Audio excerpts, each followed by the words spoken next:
Assalamualaikum warahmatullahi wabarakatuh. Apa kabar teman-teman semuanya? Semoga dalam keadaan sehat walafiat jasmani dan rohani, dan kita semua dilancarkan rezekinya dan selalu dalam keadaan bahagia. Oke teman-teman semuanya, bertemu kembali dengan saya Bang di channel Cerita Becak Jalanan, channelnya tukang becak yang selalu ngoceh. Oke teman-teman semuanya, sebagaimana biasanya kita setiap harinya kita mangkal di depan rumah sakit.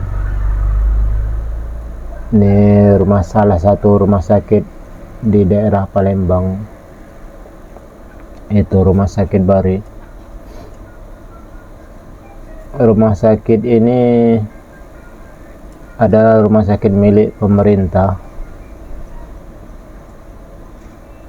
Nah, barusan lewat itu adalah Maxim, mobil Maxim yang mengangkut penumpang dari dalam. Kami di depan ini dari tadi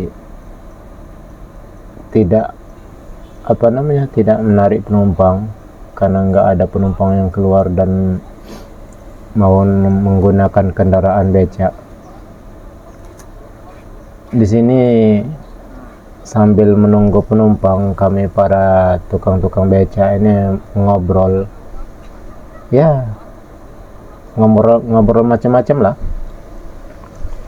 tentang susahnya nyari penumpang sekarang kan, karena pertama itu adanya ojek online, sudah itu Gokar dan lain-lain dan sebagainya kan. Jadi kami para tukang becaknya tinggal nunggu sisa-sisanya.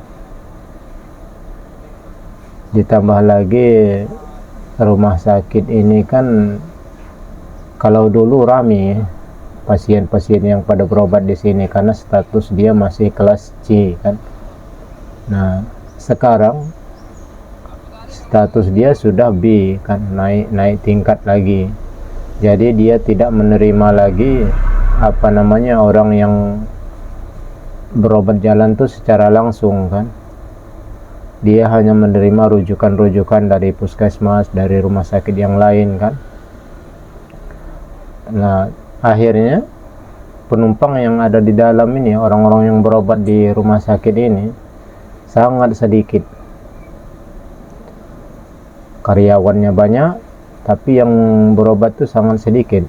Yang berobat di dalam tuh, pasien-pasien di dalam tuh kebanyakan dari rujukan, baik rujukan puskesmas maupun dari rumah sakit daerah.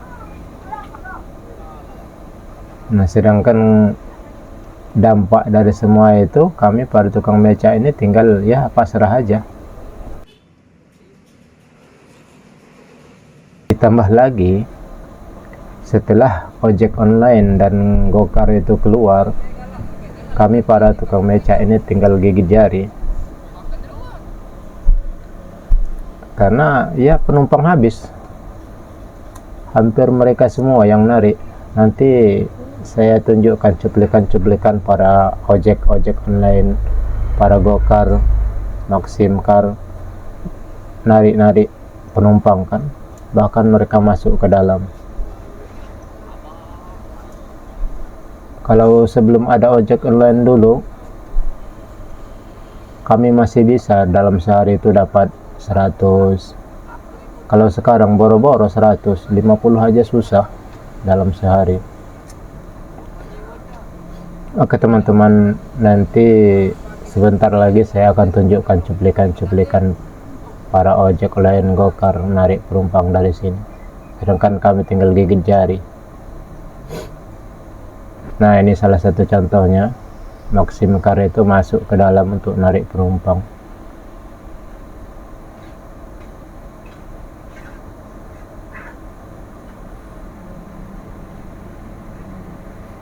Ini juga ada ojek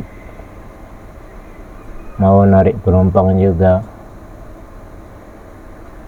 sedangkan kami para tukang becak tinggal gigit jari. Nah, ditambah lagi di situ ada mobil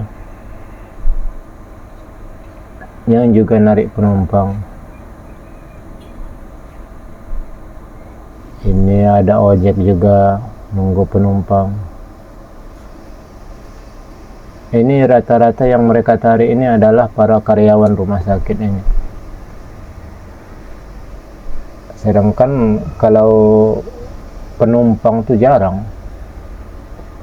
Maksudnya itu penumpang dari pasien, baik pasiennya maupun keluarga pasien jarang naik.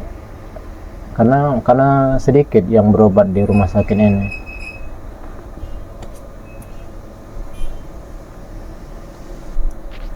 Nah, ini juga ada ojek online lagi jemput. Ini juga salah satu karyawan dari rumah sakit ini juga.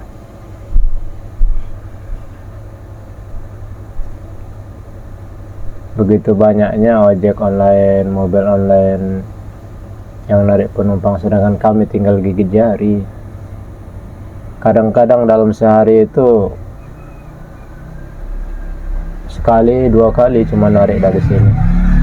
Nah, ini contoh lagi. Nah, jadi ya harap maklum lah, penumpang di sini habis oleh ojek online. Memang bagus sih, niat mereka sih pengen membuat pekerjaan baru untuk banyak orang, tapi di sisi lain mematikan pencarian yang lain, baik itu kami para tukang-tukang beca ini, juga para supir-supir mobil angkot, mobil bis kota. Sekarang makan bis kota sekarang habis, nggak ada lagi.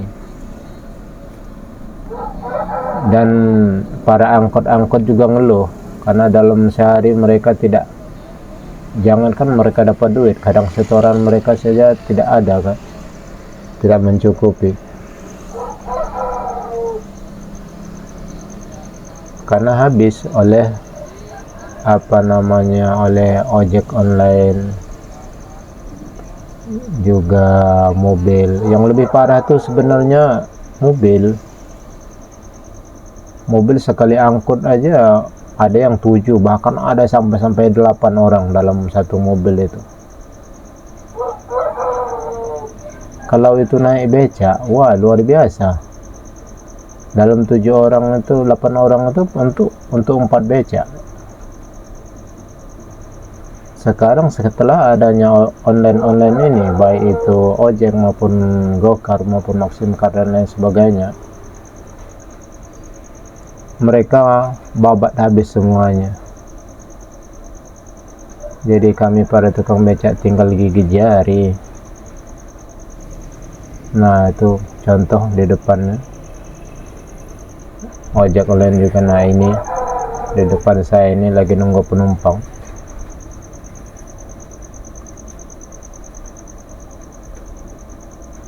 Sedangkan kami para tukang becak tinggal termangu. Nah, ini juga para karyawan, mayoritas yang mereka jemput ini adalah karyawan rumah sakit Bari. Kalau penumpang jarang, maksudnya itu penumpang pasien. Nah, itu di depan itu.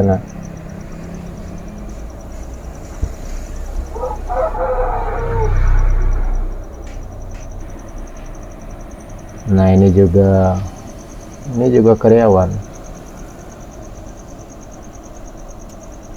karyawan rumah sakit Bari ini sangat banyak. Nah, kalau ini sih kayaknya orang mau menjenguk pasien yang ada di dalam ini. Dan juga tidak ada harapan nanti waktu mereka kembali mau naik beca, pasti naik mobil juga kayak gini kan.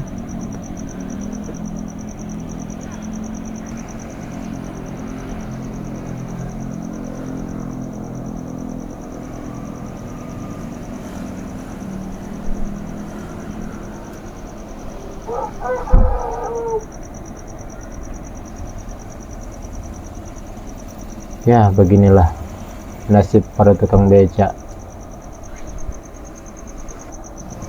Nah, contoh nih, banyak karyawan-karyawan yang naik mobil.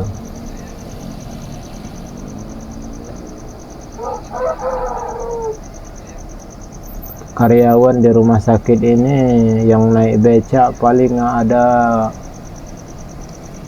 tiga orang paling banyak.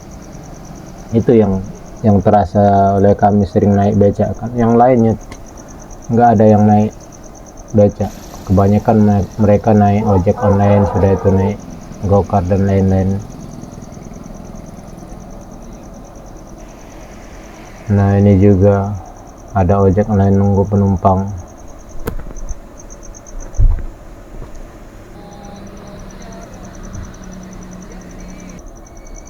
Di dalam ini sudah ada 2 juga nunggu penumpang.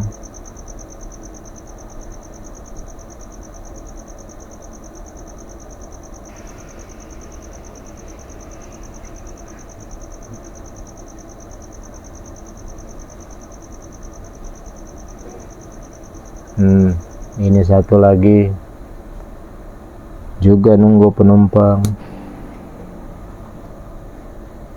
Nah, itulah contohnya kan.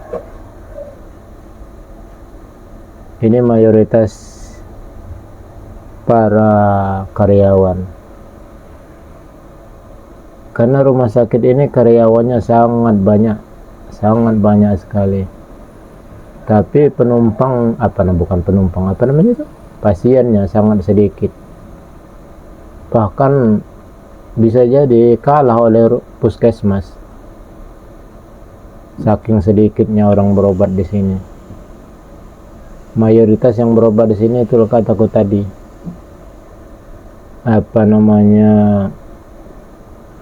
Mereka yang dari rujukan dari rumah sakit daerah ataupun dari puskesmas itu pun sedikit, nggak banyak.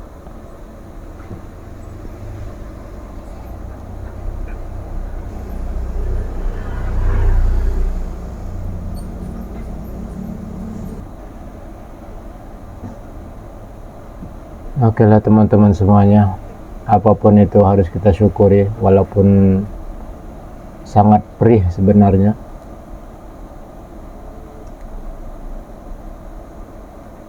Terima kasih teman-teman semuanya telah mendengarkan ocehan-ocehan kami. Semoga video ini dapat menginspirasi kita semua untuk tetap bersabar apapun yang terjadi. Terima kasih. Jangan lupa di like, komen, dan subscribe ya teman-teman semuanya. Semoga kita bisa tetap semangat dalam mengarungi kehidupan. Wassalamualaikum warahmatullahi wabarakatuh.